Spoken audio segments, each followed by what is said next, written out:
Boss ಎಲ್ಲರಿಗೂ ನಮಸ್ಕಾರಗಳು. Welcome back to Sagar stories. ಮಗ ಟಾಪ್ ರೀಡಿಂಗ್ ಅಪ್ಡೇಟ್ಸ್ಗೆ ಸ್ವಾಗತ. ಹೋಗ್ಬಿಡೋಣ ಒಂದೊಂದೇ ಅಪ್ಡೇಟ್ಸ್ಗೆ. ಎಲ್ಲ ಅಪ್ಡೇಟ್ಸ್ ಆಲ್ಮೋಸ್ಟ್ IPL ರಿಲೇಟೆಡೇ ಇದೆ. ಮೊದಲನೇ ಅಪ್ಡೇಟು RCB ಹೋಮ್ ಕಮಿಂಗ್ ಅಂತ ಬಂದಾಗ ಇವಾಗ ಸ್ಥಗಿತಗೊಳಿಸ್ಬಿಟ್ಟಿದೆ. RCB ಯಾರ್ಯಾರು ಬರ್ತಾ ಇದ್ದಾರೆ ಅಂತ ಹೇಳ್ತಾ ಇಲ್ಲ. ಏನಕ್ಕೆ ಅಂದರೆ ಆಲ್ಮೋಸ್ಟ್ ಎಲ್ಲ ಬಂದುಬಿಟ್ಟಿದ್ದಾರೆ. ಇನ್ನೇನು ಬಂದಾಗ ಒಬ್ಬೊಬ್ರದ್ದು ಏನು ಪೋಟ್ರೆ ಮಾಡಬೇಕಲ್ಲ, ಬತ್ತವ್ರೆ ಅಂತ ಏನು ತೋರಿಸ್ಬೇಕಾ ಎಲ್ಲ. Excuse me. ಓವರ್ಸೀಸ್ ಪ್ಲೇಯರ್ಗಳನ್ನ ಸ್ವಲ್ಪ ಜನ ಬಿಡ್ತು ಅಂತಂದರೆ ಎಲ್ಲ ಆಲ್ಮೋಸ್ಟ್ ಇಂಡಿಯನ್ ಪ್ಲೇಯರ್ಸ್ಗಳೆಲ್ಲ ಬಂದ್ಬಿಟ್ಟು ಲ್ಯಾಂಡ್ ಆಗಿದ್ದಾರೆ. ಟಿಮ್ ಡೇವಿಡ್ ಅವರು ಬಂದಿರೋದನ್ನು ಕೂಡ RCB ತೋರಿಸಿದೆ. ಆ್ಯಂಡ್ ರಜತ್ ಪತಿದಾರ್ ಕ್ಯಾಪ್ಟನ್ನು ಕೂಡ ಲ್ಯಾಂಡ್ ಆಗಿದ್ದಾರೆ, ಜಾಯ್ನ್ ಆಗಿದ್ದಾರೆ, ಟೀಮ್ ಜೊತೆಗೆ ಪ್ರಾಕ್ಟೀಸ್ನ ಮಾಡ್ತಾ ಇದ್ದಾರೆ. ಸೊ ಪ್ರಾಕ್ಟೀಸ್ ಸೆಷನ್ ವಿಡಿಯೋಗಳು ಸಿಕ್ಕಾಪಟ್ಟೆ ವೈರಲ್ ಆಗ್ತಿದ್ದಾವೆ ಸೋಷಿಯಲ್ ಮೀಡಿಯಾದಲ್ಲಿ. ಇನ್ಫ್ಯಾಕ್ಟ್ ಎಕ್ಸೆಲ್ ಸಿಕ್ಕಾಪಟ್ಟೆ ವೈರಲ್ ಆಗ್ತಾ ಇದೆ. ವಿರಾಟ್ ಕೊಹ್ಲಿ ಅವರು ಭುವನೇಶ್ವರ್ ಕುಮಾರ್ ಅವರ ಬೌಲಿಂಗ್ನ ಫೇಸ್ ಮಾಡಿರುವಂಥದ್ದು, ಸಿಕ್ಸ್ಗಳನ್ನ ಸಾಕಾಗಿ ವಾಂಚ್ತಾ ಇದ್ದಾರೆ ವಿರಾಟ್ ಕೊಹ್ಲಿ ಅವರು. ಸೊ ಅದು ವೈರಲ್ ಆಗ್ತಾ ಇದೆ. ಪೋಸ್ಟ್ಗಳು ನೋಡಿರ್ತೀರ ಅಂತ ಅನ್ಕೊಂಡಿದ್ರೆ ಎಲ್ಲ ತೋರಿಸೋದಕ್ಕಾಗೋದಿಲ್ಲ ನಾನು, ಅದೆಲ್ಲ ತೋರಿಸೋದಕ್ಕಾಗೋದಿಲ್ಲ. ಬಟ್ ವಿರಾಟ್ ಕೊಹ್ಲಿ ಅವರಂತೂ ಸಿಕ್ಕಾಪಟ್ಟೆ ಒಂದು ಅಗ್ರೆಸಿವ್ ಅಪ್ರೋಚಲ್ಲಿದ್ದಾರೆ, ಒಂದು ಹೆವಿ ಇಂಟೆಂಟಲ್ಲಿ ಕಾಣಿಸ್ಕೊತಾ ಇದ್ದಾರೆ. ಈ season something special to come ಅಂತ ಅನ್ನಿಸ್ತಾ ಇದೆ ವಿರಾಟ್ ಕೊಹ್ಲಿ ಅವರ ಈ ಒಂದು ಇಂಟೆಂಟ್ನ ನೋಡ್ತು ಅಂದರೆ. ಯಾಕಂದರೆ ಸಿಕ್ಸ್ಗಳ ಸುರಿಮಳೆನೇ ಹರಿಸ್ತಾ ಇದ್ದಾರೆ ಪ್ರಾಕ್ಟೀಸ್ ಅಂತ ಬಂದಾಗ ಎಲ್ಲ ಬೌಲರ್ಸ್ಗೂ ಕೂಡ.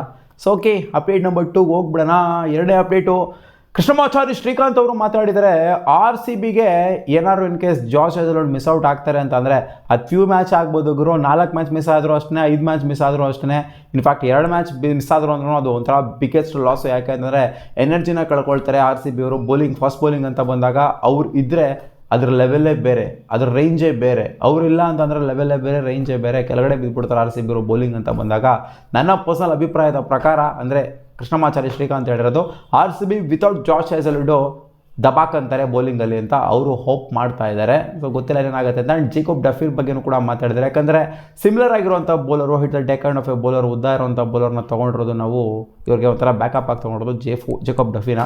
ಅವ್ರ ಬಗ್ಗೆ ಮಾತಾಡ್ತಾ ಹೇಳಿದರೆ ಇಂಡಿಯಾದಲ್ಲಿ ಅವ್ರು ಸಖತ್ತಾಗಿ ಚಚ್ಚಿಸ್ಕೊಂಡಿರೋದು T20 ವರ್ಲ್ಡ್ ಕಪ್ಪಲ್ಲಿ ನೋಡಿದ್ದೀವಿ ನಾವು. ಸೊ ಅದರಿಂದ ಅಂಥ ಮಟ್ಟಿಗೆ ಪ್ರಾಮಿಸ್ ಏನು ತೋರಿಸಿದಿಲ್ಲ. ಒಳ್ಳೆ ಬೌಲರು, ಬಟ್ T20 ವರ್ಲ್ಡ್ ಕಪ್ಪಲ್ಲಿ ಚಚ್ಚಿಸ್ಕೊಂಡಿರೋದ್ರಿಂದ ಅಂಥ ಮಟ್ಟಿಗೆ ಕಾನ್ಫಿಡೆನ್ಸ್ ನನಗೆ ಕೊಡ್ತಾ ಇಲ್ಲ ಜಾಸ್ ಹೇಜಲ್ವುಡ್ ಥರ ಅಂತ ಹೇಳಿದ್ರು. ಆಬ್ವಿಯಸ್ಲಿ ಜಾಸ್ ಹೇಜಲ್ವುಡ್ ಅಂತೂ ಖಂಡಿತ ಇವರಲ್ಲಿ ನೋಡೋದಕ್ಕೆ ಆಗೋದಿಲ್ಲ ನಾವು.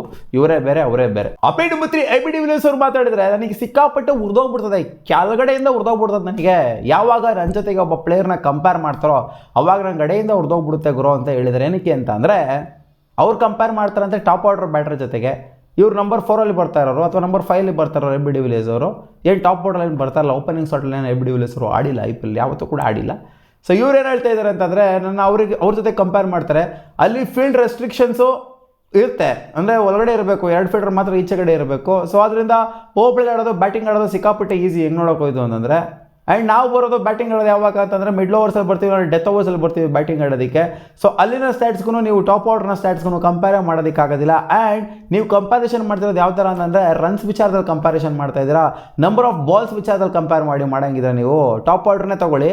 ನಂಬರ್ ಆಫ್ ಬಾಲ್ಸ್ ವಿಚಾರದಲ್ಲಿ ಕಂಪೇರ್ ಮಾಡಿ, ಎಷ್ಟು ಬಾಲಲ್ಲಿ ಎಷ್ಟು ರನ್ಸ್ನ ಹೊಡೆದಿದ್ದಾರೆ ಅಂತ ಆವಾಗ ಗೊತ್ತಾಗುತ್ತೆ ಯಾರು ಸೈಕಾಗಿ ಆಡಿದ್ದಾರೆ ಅಂತ. ನನ್ನ ಜೊತೆಗೆ ಯಾರನ್ನೂ ಕಂಪೇರ್ ಮಾಡಲೇಬೇಡಿ ಅಂತ ಹೇಳಿದರೆ ಹೌದು ಗುರು, ನಿಜ ಅದು.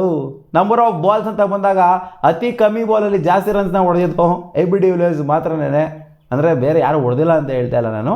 ಬಟ್ ಟಾಪ್ ಆರ್ಡರ್ ಜೊತೆಗೆ ಈ ಮಿಡ್ಲ್ ಆರ್ಡರ್ ಬ್ಯಾಟರ್ನ ಕಂಪೇರ್ ಮಾಡೋದಕ್ಕಾಗೋದಿಲ್ಲ. ಯಾಕಂದರೆ ಅವ್ರಿಗೆ ಜಾಸ್ತಿ ನಂಬರ್ ಆಫ್ ಆಪರ್ಚುನಿಟಿ ಸಿಗುತ್ತೆ, ಅಂದರೆ ಮ್ಯಾಕ್ಸಿಮಮ್ ಆಪರ್ಚುನಿಟಿ ಯಾರಿಗೆ ಸಿಗುತ್ತೆ ಅಂದರೆ ಟಾಪ್ ಆರ್ಡರ್ ಬ್ಯಾಟ್ರಿಗೆ ಸಿಗುತ್ತೆ ಇವರಿಗೆ ಕಂಪೇರ್ ಮಾಡ್ತು ಅಂದರೆ. ಅಪ್ಡೇಟ್ ನಂಬರ್ 4, MS ಧೋನಿ ಬಗ್ಗೆ ಮಾತಾಡಿದರೆ ಇದೇ ABD ಅವರು ಸ್ವಲ್ಪ ಇವಾಗ ಅವರ ಫ್ಯಾನ್ಸ್ಗಳು MSD ಫ್ಯಾನ್ಸ್ಗಳು ಸ್ವಲ್ಪ ಟ್ರಿಗರ್ ಆಗ್ಬಿಡ್ಬೋದು AB de Villiers ವಿರುದ್ಧ. ಬಟ್ ಅವರು ಇರೋದನ್ನೇ ಹೇಳ್ತಾ ಇದ್ದಾರೆ, ನಿಜಾನೇ ಹೇಳ್ತಾರೆ, ಒಂದು ಸುಳ್ಳೇನು ಹೇಳ್ತಾ ಇಲ್ಲ ಅವ್ರು ಹೇಳ್ತಾ ಇದ್ದಾರೆ ಏನಂತಂದರೆ, MS ಧೋನಿ ಕ್ಯಾಪ್ಟನ್ಸಿನ ನಿಭಾಯಿಸ್ತಾ ಇಲ್ಲ ಅಂತಂದರೆ, ಅಂದರೆ ಕ್ಯಾಪ್ಟನಿಂಗ್ ಮಾಡ್ತಾ ಇಲ್ಲ ಅಂತಂದರೆ, ಬರೀ ಕ್ಯಾಪ್ಟನ್ ಆಗಿದ್ಕೊಂಡೆ ಕ್ಯಾಪ್ಟನ್ ಮಾಡಬೇಕು ಅಂತೇನಿಲ್ಲ, ಕ್ಯಾಪ್ಟನ್ಸಿ ನಿಭಾಯಿಸಬೇಕು ಅಂತ. ಸೊ MSD ಅವರು ಗೊತ್ತಲ್ಲಪ್ಪ ಒಂಥರ ವಿಕೆಟಿಂದ ಇದ್ದಾರೆ ಅಂತ ಅಂದರೆ ಅವರೆಲ್ಲ ನಿಭಾಯಿಸ್ತಾ ಇದ್ದಾರೆ ಅನ್ನೋ ಥರನೇ ಅರ್ಥ. ಅದು ಬೇರೆಯವರೇ ಕ್ಯಾಪ್ಟನ್ ಆಗಿರ್ಬೋದು, ಬಟ್ ನಿಭಾಯಿಸ್ತಾ ಇದ್ದಾರೆ ಅಂತಲೇ ಅರ್ಥ. ಬಟ್ ಅದು ನಿಭಾಯಿಸ್ತಾ ಇಲ್ಲ ಅಂತ ಅಂದರೆ ಇನ್ ಕೇಸು ಆ ಥರ ಏನಾದ್ರು ಇತ್ತು ಅಂತ ಅಂದರೆ ಇವರು ನಂಬರ್ 8 ನಂಬರ್ 9 ಬಂದುಬಿಟ್ಟು ಬ್ಯಾಟಿಂಗ್ ಆಡ್ತಾ ಇದ್ದಾರೆ ಅಂತಂದರೆ ಅದು ಅರ್ಥ ಇಲ್ಲ. ಅದು ರಾಂಗ್ ರೀಸನ್ಗೆ ಇದ್ದಾರೆ, ರೈಟ್ ರೀಸನ್ಗೆ ಇಲ್ಲ ಅವರು. MS ಧೋನಿ ಅವರು ಈ ಥರ ಆಯಿತು ಅಂತಂದರೆ ನಾನೇ ಫಸ್ಟ್ ಹೇಳ್ತೀನಿ, ಇಲ್ಲ ಆಗೋರು ಬೇಡ MSD ಅಂತ. ನಂಬರ್ 8 ನಂಬರ್ 9 ಬ್ಯಾಟಿಂಗ್ ಬರಬಾರ್ದಂತೆ ABDಗೆ. ಸೊ ಅವ್ರು ಹೋಪ್ ಮಾಡ್ತಾಯಿದ್ರೆ ಹೈಯರ್ ಲೆವೆಲಲ್ಲಿ ಬ್ಯಾಟಿಂಗ್ ಬರಲಿ ಅಂತ. ಅಟ್ಲೀಸ್ಟ್ ನಂಬರ್ 5 ನಂಬರ್ 6 ಬ್ಯಾಟಿಂಗ್ ಬರಲಿ, ಅಥವಾ ನಂಬರ್ 7 ಬ್ಯಾಟಿಂಗ್ ಬರಲಿ ಅಂತ. ನಂಬರ್ 8 ನಂಬರ್ 9 ಬರ್ತಾರೆ ಅಂತಾರೆ, ಬೇಡ MSD ಅಂತ ಇವ್ರು ಹೇಳ್ತಿದ್ದಾರೆ. ಯಾಕಂದರೆ ಅವ್ರಿಗೆ ರಾಂಗ್ ರೀಸನ್ ಅನ್ನಿಸ್ತಾ ಇದೆ ಅಂತೆ. ಟೀಮ್ನ ಸೋಲಿಗೆ ಕಾರಣ ಆಗ್ತಾ ಇದೆ ಅಂತ ಅನ್ನಿಸಿದೆ ಅಂತ. ಯಾಕಂದರೆ ನಂಬರ್ 8 ನಂಬರ್ 9 ಬೌಲರ್ಸ್ಗಳು ಬರೋದು ಬ್ಯಾಟಿಂಗಿಗೆ, ಇವ್ರು ಹೋಗೋಂಥ ಅವಶ್ಯಕತೆ ಇಲ್ಲ ಅಂತ ಇವರು ಹೋಪ್ ಮಾಡ್ತಾರೆ. ನಿಜ ಕೂಡ ಹೌದು. MS ಧೋನಿನ ನಾವು ಎಕ್ಸ್ಪೆಕ್ಟ್ ಮಾಡೋದು ಹೈಯರ್ ಆರ್ಡಲ್ಲಿ ಎಕ್ಸ್ಪೆಕ್ಟ್ ಮಾಡ್ತೀವಿ, ನಂಬರ್ 5 ನಂಬರ್ 6 ಎಕ್ಸ್ಪೆಕ್ಟ್ ಮಾಡ್ತೀವಿ, ಅಥವಾ ಅದ್ವಾನ ಅಂತ ನಂಬರ್ 7 ಎಕ್ಸ್ಪೆಕ್ಟ್ ಮಾಡ್ತೀವಿ. ಈ ಥರ ನಂಬರ್ 8 ನಂಬರಲ್ಲಿ ಎಕ್ಸ್ಪೆಕ್ಟ್ ಮಾಡಲ್ಲ. ಏನು ಲಾಸ್ಟ್ ಓವರಿಗೆ ಬರೋದು, ಲಾಸ್ಟ್ 3 ಬಾಲಿಗೆ ಬರೋದು ಎಲ್ಲ ಬೇಕಾಗಿಲ್ಲ. MS ಧೋನಿ ಆಡ್ತು ಅಂತಲೇ ಮೇಲ್ಗಡೆ ಆಡಬೇಕು. ಅಪ್ಡೇಟ್ ನಂಬರ್ 5 ಮತ್ತೊಂದು ಹೊಡ್ತಾ ಬೀಳ್ತಾ ಇದೆ ಇಲ್ಲಿ IPL ಅಲ್ಲಿ. ಒಬ್ಬೊಬ್ಬರು ಅನ್ಅವೈಲೇಬಲ್ ಆಯಿತು ಅಂತಂದರೆ ಒಬ್ಬೊಬ್ಬರು ರೂಲ್ಡ್ ಔಟ್ ಆಗ್ತಾ ಇರೋಂಥದ್ದು. ಇವಾಗ ಮತ್ತೊಂದು ಅಪ್ಡೇಟ್ ಬಂದಿದೆ, ಅದು ಆಸ್ಟ್ರೇಲಿಯನ್ ಪೇಸರ್ ರಿಲೇಟೆಡು. ಮಿಚೆಲ್ ಸ್ಟಾರ್ಕು ಮಿಸ್ ಆಗ್ತಾರಂತೆ IPLನ, ಅಂದರೆ ಫುಲ್ ಕಂಪ್ಲೀಟ್ ಎಂಟೈರ್ IPLನ ಮಿಸ್ ಆಗೋದಿಲ್ಲ. Few matches initial phase of the IPLಗೆ ಅವರು ಅನ್ಅವೈಲೇಬಲ್ ಇರ್ತಾರಂತೆ. ಸೊ ಡೆಲ್ಲಿ ಕ್ಯಾಪಿಟಲ್ಸ್ಗೆ ಒಂದು ಬಿಗ್ ಬ್ಲೋ ಅಂತ ಹೇಳ್ಬೇಕು. ಯಾವ ರೀತಿ ಇವಾಗ ಪ್ಯಾಟ್ ಕಮಿನ್ಸ್ ಅನ್ಅವೈಲೇಬಲ್ ಆಗಿದ್ರು, ಈ ಕಡೆಯಿಂದ ಇವ್ರು ಅನ್ಅವೈಲೇಬಲ್ ಆಗಿದ್ರು, ಜಾಶ್ ಹ್ಯಾಜಲ್ವುಡ್ ನಮ್ಮ RCBಗೆ, ಅದೇ ಥರ ಮಿಚೆಲ್ ಸ್ಟಾರ್ಕು ಕೂಡ. ನೋಡಿ ಆಸ್ಟ್ರೇಲಿಯನ್ ಪೇಸರ್ಸ್ಗೆಲ್ಲ ಏನಾಗಿದೆಯಪ್ಪ, ಇಲ್ಲಿ ನೋಡ್ತು ಅಂದರೆ ಇವ್ರು ಬೇರೆ ಎಲಿಸ್ ಬೇರೆ ರೂಲ್ಡ್ ಔಟೇ ಆಗೋಗ್ಬಿಟ್ರು. ಇವ್ರು 3 ಜನ ನೋಡ್ತೊಂಡ್ರೆ ಕೂತ್ಕೊಂಡ್ಬಿಟ್ಟಿದ್ರು. One of the top quality batter bowlers ಇದ್ದಂಥದ್ದು ಟೀಮು ಆಸ್ಟ್ರೇಲಿಯನ್ ಟೀಮು. ಒಂಥರ ಎಲ್ಲ ಅಂಗವಿಕಲರ್ ಆಗೋಗ್ಬಿಟ್ಟಿದ್ದಾರೆ. ಆಸ್ಟ್ರೇಲಿಯನ್ ಟೀಮಿಗೆ ಏನಾಗಿದೆ ಅಂತ ಗೊತ್ತಿಲ್ಲ. ಇವ್ರು ರಿಲೇಟೆಡು ಇಂಜುರಿ ಆಗಿದೆ ಅದಿದೆ ಅಂತ ಏನು ಅಪ್ಡೇಟ್ ಬಂದಿಲ್ಲ. ಒಳ್ಳೆ ಇನಿಷಿಯಲ್ ಫೇಸ್ನ ಅವ್ರು ಮಿಸ್ ಮಾಡ್ಕೊತಾರಂತೆ ಡೆಲ್ಲಿ ಕ್ಯಾಪಿಟಲ್ಸ್ಗೆ. ಅಪ್ಡೇಟ್ ನಂಬರ್ 6 ಮತ್ತೊಬ್ಬ ಪೇಸರ್ ರಿಲೇಟೆಡ್ ಅಪ್ಡೇಟು. ಅದೇ ಓವರ್ಸೀಸ್ ಪೇಸರ್ ಆಗಿರೋದು ನಮ್ಮ ಮತೀಶಾ ಪತಿರಾಣ. KKR ಅವರು ತೊಗೊಂಡಿದ್ರು, ಹೆವಿ ಎಕ್ಸ್ಪೆನ್ಸಿವ್ ಪಿಕ್ ಕೂಡ ಆಗಿದ್ರು. ಸೊ ಇವ್ರ ಜಾಗದಲ್ಲಿ ಇವಾಗ ರಿಪ್ಲೇಸ್ಮೆಂಟ್ ಹುಡುಕ್ಬೇಕಾ ಅನ್ನೋ ಥರ ಆಗ್ತೈತೆ ಸೀನು. ಇನ್ನೂ ರೂಲ್ಡ್ ಔಟ್ ಆಗಿಲ್ಲ, ಅನ್ಸರ್ಟನ್ ಆಗಿದ್ದಾರೆ. ಬೆಳಗ್ಗೆ ಅಪ್ಡೇಟ್ ಕೊಟ್ಟಿದೆ, ಬಟ್ ಪಾಸಿಟಿವ್ ಇದೆ ಅಂತ ಹೇಳಿದೆ. ಇವಾಗ ನೆಗೆಟಿವ್ ಅಪ್ಡೇಟು ಬರ್ತಾಯಿದೆ, ಏನೋ ಅವರು ಕ್ಲಿಯರೆನ್ಸ್ನ ಕೊಡಬೇಕಂತೆ. ಅದೇ ಜಾಶ್ ಹ್ಯಾಜಲ್ವುಡ್ ಥರ ಅವ್ರು ರೀಸೆಂಟಾಗಿ ಆದಂಥ ಇಂಜುರಿ, ವರ್ಲ್ಡ್ ಕಪ್ಪಲ್ಲಿ ಆದಂಥ ಇಂಜುರಿ ಅವ್ರಿಗೆ. ಜಾಶ್ ಹ್ಯಾಜಲ್ವುಡ್ಗೆ ಜೊತೆಗೆ ಪ್ಯಾಟ್ ಕಮಿನ್ಸ್ಗಾರೆ ವರ್ಲ್ಡ್ ಕಪ್ಪಿನ ಹಿಂದೆನೇ ಇಂಜುರಿ ಆಗಿತ್ತು, ಜಮಾನ್ದಲ್ಲೇ ಇಂಜುರಿ ಆಗಿತ್ತು. ಸೊ ಅವ್ರು ರಿಕವರ್ ಆಗಿದ್ದಾರೆ ಅನ್ನೋದ್ರಲ್ಲಿ ಅರ್ಥ ಇದೆ. ಇವ್ರು ಇನ್ನೂ ರಿಕವರ್ ಆಗಿಲ್ವಂತೆ, ಫಿಟ್ನೆಸ್ ಟೆಸ್ಟ್ನ ಕ್ಲಿಯರ್ ಮಾಡಿಲ್ವಂತೆ ಮತೀಶಾ ಪತಿರಾಣ. ಆದ್ದರಿಂದ KKRಗೆ ಇದು ಬಿಗ್ಗೆಸ್ಟ್ ಕೊಡ್ತಾ. ಏಕೆ ಅಂತಂದರೆ ಅವರು ಈ ಕಡೆಯಿಂದ ನೋಡಿ ಮುಸ್ತಫಿಜುರ್ ರೆಹಮಾನ್ನ ಕಳ್ಕೊಂಡ್ರು, ರಿಪ್ಲೇಸ್ಮೆಂಟಾಗಿ ಮುಜರ್ಬಾಲಿನ ಆ್ಯಡ್ ಮಾಡ್ಕೊಂಡಿರ್ಬೋದು, ಬಟ್ ಮುಸ್ತಫಿಜುರ್ ರೆಹಮಾನ್ನ ಕಳ್ಕೊಳ್ತಾರೆ. ಈ ಕಡೆಯಿಂದ ಹರ್ಷಿತ್ ರಾಣಾವ್ರನ್ನ ಕಳ್ಕೊಳ್ತಾರೆ. ಈ ಕಡೆಯಿಂದ ಇವ್ರನ್ನೂ ಕಳ್ಕೊಳ್ತು ಅಂತಂದರೆ 3 ಮೈನ್ ಪೇಸರ್ಸ್ಗಳನ್ನ ಕಳ್ಕೊಂಡಂಗೆ ಇರುತ್ತೆ ಅವರು. ಸೊ ನೋಡೋಣ ಅದೇನಾಗುತ್ತೆ KKR ಅವರ ಕತೆ ಅಂತ. ಆದಷ್ಟು ರಿಕವರ್ ಆಗಿ ಬರಲಿ ಅಂತಲೇ ಕೇಳ್ಕೊಳ್ತೀನಿ. Matheesha Pathirana exciting talent. Update number 7 Faf du Plessis ಅವರು ಹೇಳಿದ್ದಾರೆ, ರಾಜಸ್ಥಾನ್ ರಾಯಲ್ಸ್ ಅವರು ಅವರ ಫೇಸ್ನ ಕಳ್ಕೊಂಡಿದ್ದಾರೆ ಅಂತ.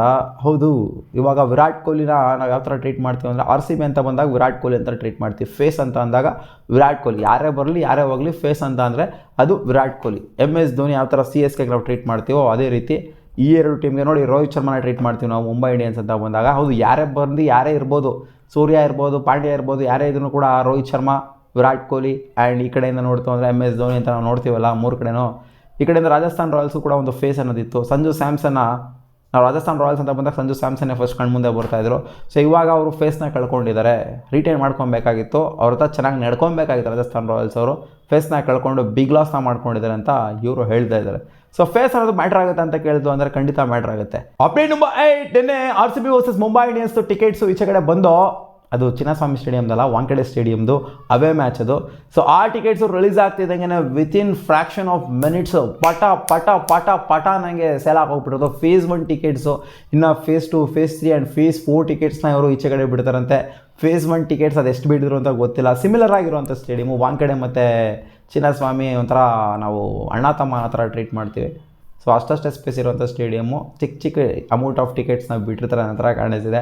ವಿತಿನ್ ಫ್ರ್ಯಾಕ್ಷನ್ ಆಫ್ ಸೆಕೆಂಡ್ಸಲ್ಲಿ ಸೋಲ್ಡ್ ಔಟ್ ಆಯ್ತಂತೆ. ಇನ್ಫ್ಯಾಕ್ಟ್ ಬೇರೆ ಮ್ಯಾಚ್ಗಳೆಲ್ಲ ಬುಕ್ ಮೈ ಶೋಲ್ಲಿ ಅವೈಲೇಬಲ್ ಇದೆ, ಬಟ್ ಇನ್ನೂ ಫಿಲ್ಲಿಂಗ್ ಫಾಸ್ಟಲ್ಲೇ ಇದೆ, ಇನ್ನೂ ಅವೈಲೇಬಲ್ ಇದೆ ಟಿಕೆಟ್ಸು. ಬಟ್ ನೋಡಿ Mumbai Indians versus RCB match within fraction of seconds sale out ಆಗಿದೆ. ಅಪ್ಡೇಟ್ ನಂಬರ್ 9 ಜಾಸ್ ಬಟ್ಲರ್ ಅವರು ಹೋಪ್ ಮಾಡ್ತಾ ಇದ್ದಾರೆ, ನಾನು ಮತ್ತೆ ಇಂಗ್ಲೆಂಡ್ ಕ್ರಿಕೆಟ್ ಟೀಮ್ಗೆ ಆಡ್ತೀನಿ ಅಂತ, ಆಡಬೇಕು ನಾನು ಅಂತ ಅವ್ರು ಅನ್ಕೊತಾ ಇದ್ದಾರೆ.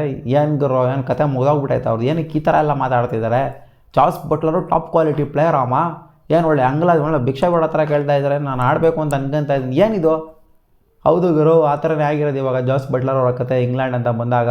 ಯಾಕಂದರೆ one of the worst world cup ಆಯ್ತು ಅವ್ರಿಗೆ. ಒಂದು ಮ್ಯಾಚು ಕೂಡ ನೀಟಾಗಿ ಪರ್ಫಾರ್ಮ್ ಮಾಡಲಿಲ್ಲ. ಎಲ್ಲ ಮ್ಯಾಚು ಅವಕಾಶ ಟಾಪ್ ಆರ್ಡ್ರಲ್ಲಿ ಸಿಕ್ಕಿದ್ರು ಕೂಡ ಎಲ್ಲ ಕೈ ಚೆಲ್ಬಿಟ್ರು. ಇಂಡಿಯಾ ಆಗಿಷ್ಟು ಕೂಡ ಕೈ ಚೆಲ್ಬಿಟ್ರು. ಎಲ್ಲ ಕಡೆಯೂ ಕೂಡ ಡಬ್ಬಾ ಥರ ಆಡ್ಬಿಟ್ರು. ಸೊ ಅದಕ್ಕೋಸ್ಕರ ಅವ್ರಿಗೇನೋ ಒಂದು ಸ್ವಲ್ಪ ನೆಗೆಟಿವ್ ಆಗಿ ಅನಿಸಿದೆ ಅಂತ ಕಾಣಿಸಿದೆ. ಅದಕ್ಕೋಸ್ಕರ ಅವ್ರು ಹೇಳ್ತಾ ಇದ್ದಾರೆ, ಹೋಪ್ ಮಾಡ್ತಾಯಿದ್ದೀನಿ, ನಾನು ಸೆಲೆಕ್ಟರ್ ಅಲ್ಲ, ನಾಟ್ ಆಸ್ ಎ ಕ್ಯಾಪ್ಟನ್ ಅಂತಲೂ ಕೂಡ ಹೇಳಿದ್ದಾರೆ. ನಾನು ಕ್ಯಾಪ್ಟನ್ ಆಗೋದಕ್ಕೆ ಲಾಯಕ್ಕಿಲ್ಲ, ನಾನು ಕ್ಯಾಪ್ಟನ್ ಆಗೋದಿಲ್ಲ ಅಂತ ಲಾಯಕ್ಕಿಲ್ಲ ಅಂತ ಹೇಳಿಲ್ಲ, ನಾನು ಕ್ಯಾಪ್ಟನ್ ಆಗೋದಿಲ್ಲ, ಆಡಿದ್ರೆ ಆಸ್ ಎ ಪ್ಲೇಯರ್ ಆಗಿ ಆಡ್ತೀನಿ, ಸೆಲೆಕ್ಟರ್ ಅಲ್ಲ ನಾನು, ನೋಡೋಣ ಏನು ಮಾಡ್ತಾರೆ ಸೆಲೆಕ್ಷನ್ ಕಮಿಟಿ ಅಂತ ಹೇಳಿದ್ದಾರೆ. ನೋಡಿ ಎಲ್ಲಿದ್ದಂಥ ಪ್ಲೇಯರು ಎಲ್ಲಿಗೆ ಬರ್ತಾರೆ ಅಂತ ಒಂದೊಂದು ಟೈಮಲ್ಲಿ ಫುಲ್ಲು ಇಂಥ ಪ್ಲೇಯರ್ ಇಲ್ಲ ಅಂತ ಆಗೋಗ್ಬಿಟ್ಟಿರುತ್ತೆ.